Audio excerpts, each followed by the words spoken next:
Sa mga blender Lodi, kung minsan pinabubuksan ng nagpapagawa dahil akala niya ay sira. Ayan. Yun. Nakikita ko sa kanyang motor ay okay naman. Ayan o. Freewheeling naman siyang umiikot. Pero pagka isinaksak mo, ayan o, ay wala. Ayan.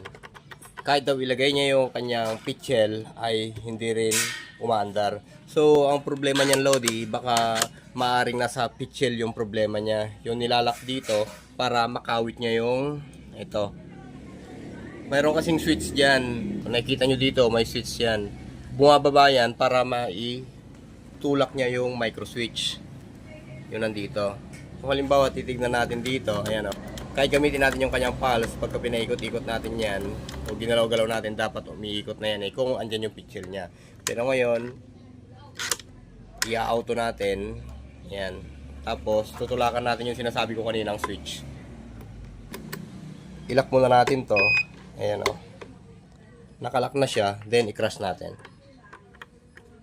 Okay, dito na lang muna. Ayan o. Ayun, i-auto natin siya. Baandar ngayon yan, naka-timer yan. Pero sabi ng owner, kahit nakalagay daw yung pitchel ay hindi umiikot. Kasi nga siguro, yung kanilang pitchel ay naharush yung tenga nun. Ayan, may tenga kasi dito yan. Ayan o. Na tumatama dito para maibaba niya tong switch na to. Ayan o. Yun. Kung mapapansin nyo ay nagkaka-power siya. Ayan o.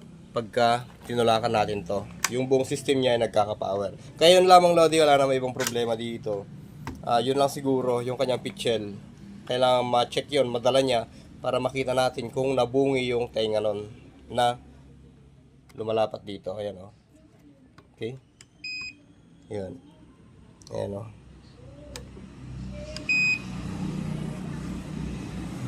Okay. So wala siyang problema. Sa lahat ng mga blender ganun Lodi. Pagka ayaw umandar, pero kung natulakan nyo to at ayaw pa rin umandar, ayan.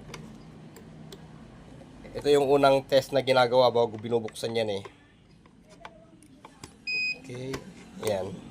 Pagka tinulak nyo ganyan at ayaw pa rin umandar, kahit gumawa na kayo dito ng pagpihit o pagpindot, ay ayaw pa rin.